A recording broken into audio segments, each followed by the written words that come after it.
மர்ம முடிச்சுகள் அவிழ்ந்தது. கோபாலபுர புள்ளிகளை காட்டிக் கொடுத்த ஹார்ட் டிஸ்க். டெல்லியிலிருந்து வந்த செந்தில் பாலாஜி கொடுத்த அதிர்ச்சி செய்தி. குடும்பத்தை காப்பாற்ற இடி விசாரணைக்கு தடை கோரி நீதிமன்றத்துக்கு ஓடிய ஸ்டாலின். வணக்கம் நண்பர்களே. தமிழகத்தில் உள்ள டாஸ்மாக் துறையில் ஏகப்பட்ட ஊழல் நடந்திருப்பதை அமலாக்கத்துறை கண்டறிந்து விட்டதால் திமுக தரப்பு உச்சக்கட்ட அதிர்ச்சி அடைந்திருக்கிறது. 3 நாட்களில் 20 இடங்களில் நடந்த சோதனையில் 1000 கோடி ஊழல் கண்டறியப்பட்டதாக அறிக்கையை வெளியிட்டார்கள். ஆனால் இந்த ரெய்டானது ஊழல் தடுப்பு சட்டத்தின் கீழ் பதிவு செய்யப்பட்ட வழக்குகளின் அடிப்படையில் அமலாக்கத்துறை சோதனை நடத்தியதாக கூறுகிறார்கள். அந்த வகையில் தமிழக ஊழல் தடுப்பு பிரிவு டாஸ்மாக் கடைகளில் நடத்திய சோதனையில் மதுபான பாட்டில்களுக்கு 10 ரூபாய் முதல் 30 ரூபாய் வரை அதிகமாக வசூலிப்பதாக லஞ்ச ஒழிப்புத்துறை வழக்கு பதிவு செய்திருந்தது.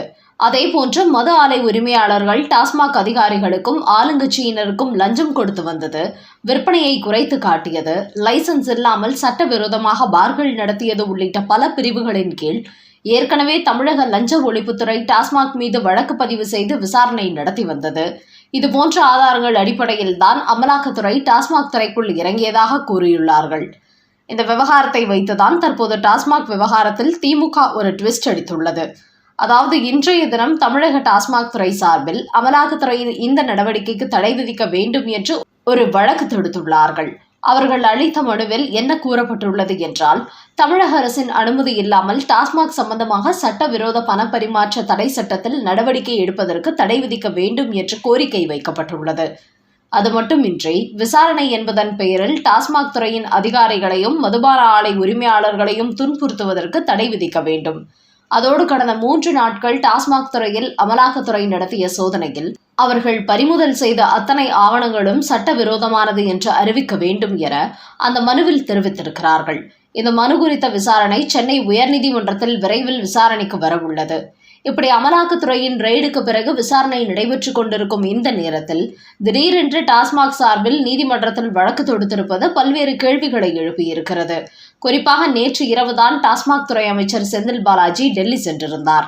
அங்கு முக்கிய டாஸ்மாக் துறை அதிகாரிகளை சந்தித்துவிட்டு இன்று காலைதான் அவர் சென்னை திரும்பினார். இப்படி அவர் திரும்பிய வேகத்திலேயே நீதிமன்றத்தில் வழக்கு தொடுத்திருப்பது பல்வேறு யூகங்களை ஏற்படுத்தியிருக்கிறது. அமலாக்கத்துறையை பொறுத்தவரை இந்திய அளவில் யார் வரி ஏய்ப்பு செய்தாலோ சட்டவிரோத பணி பரிவர்த்தனை நடத்தினாலோ அவர்களை விசாரணை வளையத்துக்குள் கொண்டு வந்து விடுவார்கள். அவர்கள் மீது யாரும் வழக்கு தொடர முடியாது. ஆனால் இப்போது டாஸ்மாக் சார்பில் லஞ்ச ஒழிப்புத்துறை கொடுத்த தகவல் அடிப்படையில் இவர்கள் ரெய்டு நடத்தியதாகவும் நேர்மையான முறையில் நடைபெற்று வரும் டாஸ்மாக் துறையில் 1000 கோடி ஊழல் நடந்திருப்பதாக அறிவித்திருப்பதாகவும் திமுக தரப்பு நீதிமன்றத்தில் வழக்கு தொடுத்துள்ளது. இதையடுத்து இந்த ரெய்டின் வீரியத்தை குறைப்பதற்கு திமுக திட்டம் போடுவதாக கூறப்படுகிறது. இதுகுறித்து வழக்கு நீதிமன்றத்தில் நடைபெற்றால் இதை வைத்து இன்னும் 1 ஆண்டுகளுக்கு இழுத்தடித்து விடலாம். உயர்நீதிமன்றம் தங்களுக்கு எதிரான தீர்ப்பு வழங்கினால் அதையடுத்து உச்சநீதிமன்றத்திற்கு சென்று விடலாம் என்று திமுக தரப்பு இதை இழுத்தடிப்பதற்கு திட்டமிட்டு இருப்பதாகவும் அரசியல் வட்டாரங்களில் கூறுகிறார்கள். என்றாலும் தமிழக டாஸ்மாக் துறையில் ஏகப்பட்ட ஊழல் நடைபெற்று வருவது அனைவருக்கும் தெரிந்த உண்மைதான். அப்படி இருக்கும்போது டாஸ்மாக் சார்பில் கொடுக்கப்பட்டுள்ள இந்த மனுவை சென்னை உயர்நீதிமன்றம் விசாரணைக்கு எடுத்துக்கொள்ளுமா இல்லை நிராகரித்து விடுமா என்பது இன்னும் சில தினங்களில் தெரிந்துவிடும். இந்த நேரத்தில் இன்னொரு பரபரப்பு தகவலும் வெளியாகியுள்ளது. அதாவது இந்த டாஸ்மாக் ஊழலில் திமுக குடும்பத்திற்கு மிகப்பெரிய தொடர்பு இருப்பதாகவும் தகவல்கள் வெளியாகியுள்ளன. இதுகுறித்து டெல்லியில் நடந்த விசாரணையில் செந்தில் பாலாஜி சில விஷயங்களை சொல்லிவிட்டதாகவும் கூறப்படுகிறது. அதாவது டெல்லியில் நடந்த விசாரணையில் டாஸ்மாக் ஊழலில் வந்த பணம் முதலமைச்சர், துணை முதலமைச்சர், சபரீசன் என பலரது கணக்குக்கு போயிருப்பதாக தங்களுக்கு கிடைத்த ஹார்ட் டிஸ்க் ஆதாரத்தின் மூலம் அமலாக்கத்துறை கேட்ச் பண்ணிவிட்டார்களாம். ஆனால் அது குறித்து செந்தில் பாலாஜி இடத்தில் அவர்கள் திரும்ப திரும்ப கேட்டபோதும் அவர் எந்த பதிலும் கொடுக்காமல் தப்பி வந்திருக்கிறார். இப்படி அமலாக்கத்துறை அதிகாரிகள் கிடுக்குப்பிடி போட்டதினால்தான் சென்னை திரும்பியவர் டாஸ்மாக் ஊழல் பணம் கோபாலபுரம் குடும்பத்துக்கு வந்ததை கண்டுபிடித்து விட்டார்கள். இதுகுறித்து நான் எந்த வாக்குமூலமும் கொடுக்கவில்லை என்றாலும் அடுத்தபடியாக அவர்கள் அதிகாரிகளிடத்தில் விசாரணை நடத்துவார்கள். அதனால் இதுகுறித்து அதிகாரிகள் வாய் திறந்துவிட்டால் ஒட்டுமொத்த கோபாலபுரம் குடும்பமும் கூண்டில் ஏறக்கூடிய சூழல் ஏற்படும். அந்த அளவுக்கு அமலாக்கத்துறை அனைத்து ஆதாரங்களையும் கைப்பற்றி விட்டார்கள் என்று ஸ்டாலினுக்கு அதிர்ச்சி தகவல் கொடுத்திருக்கிறார் செந்தில் பாலாஜி. அதை கேட்டு கடும் அப்செட்டான முதலமைச்சர் மு.க. ஸ்டாலின் தனது குடும்பத்தாரை இந்த சிக்கலிலிருந்து எப்படியாவது காப்பாற்ற வேண்டும். டாஸ்மாக் துறையின் ஊழல் அம்பலத்துக்கு வந்தால் டெல்லியில் அரவிந்த் கெஜ்ரிவாலுக்கு ஏற்பட்ட நிலைதான் தனக்கும் ஏற்படும் என்பதை புரிந்து கொண்டதால்தான் இந்த டாஸ்மாக் விசாரணையையே மேற்கொண்டு நடத்திவிடக்கூடாது என்பதற்காக மு.க. ஸ்டாலின் அவசரகதியில் நீதிமன்றத்துக்கு ஓடியிருப்பதாகவும் கூறுகிறார்கள். குறிப்பாக மாநில அரசின் அனுமதி இல்லாமல் BMLA சட்டத்தின் கீழ் நடவடிக்கை எடுக்க தடை விதிக்க வேண்டும் என்று கூறியுள்ளார்கள். இந்த செய்தி வலுவானதை அடுத்து திமுக போடும் பிளான் அனைவருக்கும் தெரிந்துவிட்டது. தமிழ்நாட்டை பொறுத்தவரை CBI விசாரணை நடத்தவே கூடாது என்று மு.க. ஸ்டாலின் தடை விதித்திருக்கிறார். அதேபோன்று இப்போது அமலாக்கத்துறை விசாரணை நடைபெறுவதற்கும் நடைபெற்றுவிட்டால் இனிமேல் இங்கு என்ன ஊழல் செய்தாலும் யாரும் எதுவும் கேட்க முடியாது என்கிற நிலை ஏற்பட்டுவிடும். அதன் காரணமாகவே இப்படி ஒரு அவசர மனுவை மு.க. ஸ்டாலின் நீதிமன்றத்தில் தாக்கல் செய்துள்ளார். ஆனால் தமிழக டாஸ்மாகில் ஏகப்பட்ட ஊழல் நடந்து கொண்டிருக்கிறது. அதனால் இந்த விவகாரத்தில் உயர்நீதிமன்றம் சரியான முடிவு எடுக்க வேண்டும். இல்லை என்றால் தமிழகத்தின் அனைத்து துறைகளிலும் ஊழல் மயமாகிவிடும் என்று பலரும் கருத்து வெளியிட்டு வருகிறார்கள். அடுத்த செய்தி, விஜய் மீது அண்ணாமலை கோபப்பட இதுதான் காரணம். விவகாரத்தை திசை திருப்பும் தாவேகா. தமிழக பாஜக தலைவர் அண்ணாமலை தனது டாஸ்மாகிற்கு எதிரான போராட்டத்தை விமர்சிக்கும் வகையில் விஜயின் தமிழக வெற்றிக் கழகம் அறிக்கை வெளியிட்டதை கடுமையாக எதிர்த்தவர், நான் களத்தில் நின்று அரசியல் செய்கிறேன், நடிகர் விஜய் படப்பிடிப்பு தளத்தில் பாட்டு பாடியபடி நடிகைகளின் இடுப்பை கிள்ளியபடி அரசியல் செய்கிறார் என்று ஒரு சூடு வைத்தார். இது தற்போது மிகப்பெரிய விவாதங்களை ஏற்படுத்தியிருக்கிறது.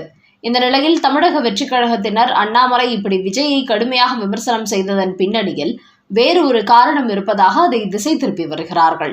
அது என்னவென்றால், 2026 சட்டமன்ற தேர்தலில் அதிமுகவுடன் கூட்டணி வைத்து திமுகவை வீழ்த்த வேண்டும் என்று பாஜக திட்டம் போட்டு வருகிறது. ஆனால் இந்த நேரத்தில் அதிமுகவோ பாஜகவுடன் கூட்டணி வேண்டாம் என்று தமிழக வெற்றிக் கழகத்தை தொடர்பு கொண்டு கூட்டணிக்கு பேச்சுவார்த்தை நடத்தி வருகிறார்கள். இப்படி அதிமுக பாஜக கூட்டணி உருவாவதற்கு விஜய் கட்சி தடையாக இருப்பதனால்தான் அண்ணாமலை கடும் கோபத்தில் இருக்கிறார்.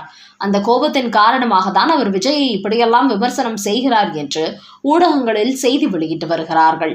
ஆனால் இதுகுறித்து பாஜகவினர் கூறுகையில், அதிமுக பாஜக கூட்டணி என்பது ஏற்கனவே முடிவாகிவிட்டது. இந்த கூட்டணியில் தற்போது பல கட்சிகளை இணைக்கும் முயற்சி நடந்து வருகிறது.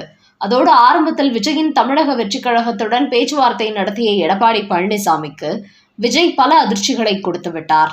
117 தொகுதிகளில் எங்களுக்கு தர வேண்டும், 2.5 ஆண்டுகள் நான் முதலமைச்சராக இருப்பேன் என்று கூறியதை கேட்டு அதிர்ச்சி அடைந்த எடப்பாடி பழனிசாமி ஓட்டம் பிடித்து விட்டார். அதனால் அவர்களது கூட்டணி பேச்சுவார்த்தை முறிந்துவிட்டது. இந்த நிலையில் அதிமுகவுடன் தமிழக வெற்றிக் கழகம் கூட்டணி சேருவதால் ஏற்பட்ட கோபத்தில்தான் விஜயை அண்ணாமலை விமர்சித்து விட்டதாக கூறுவது ஒரு திட்டமிட்ட வதந்தி. குறிப்பாக விஜயின் தமிழக வெற்றிக் கழகத்தினர் அண்ணாமலை இந்த விமர்சனம் காரணமாக கடுமையான அதிர்ச்சிக்கு உள்ளாகி இருக்கிறார்கள். அதன் காரணமாகவே இப்படி ஒரு காரணத்தை சொல்லி இந்த விவகாரத்தை மடைமாற்றும் முயற்சியில் தமிழக வெற்றிக் கழகத்தினர் ஈடுபட்டு வருகிறார்கள். நண்பர்களே, நேற்று இரவு திடீரென்று டெல்லி சென்ற அமைச்சர் செந்தில் பாலாஜியிடத்தில் அமலாக்கத்துறை விசாரணை நடத்தியிருப்பது, அதையடுத்து அவர் சென்னை திரும்பியது, சொன்ன தகவலை கேட்டு பலத்த அதிர்ச்சி அடைந்த மு.க. ஸ்டாலின் அமலாக்கத்துறை விசாரணைக்கு தடைபட வேண்டும் என்று சென்னை உயர்நீதிமன்றத்தில் இன்று வழக்கு தொடுத்திருப்பது மற்றும் நடிகர் விஜயை அண்ணாமலை விமர்சனம் செய்ததன் பின்னணியில் வேறு ஒரு காரணம் இருப்பதாக சொல்லி தமிழக வெற்றிக் கழகத்தினர் ஒரு புதிய விஷயத்தை வெளியிட்டு அதை மடைமாற்றம் செய்யும் முயற்சியில் ஈடுபட்டிருப்பது குறித்து உங்களோட கருத்துக்களை கமெண்ட் பாக்ஸில் பதிவிடவும். நன்றி, வணக்கம்.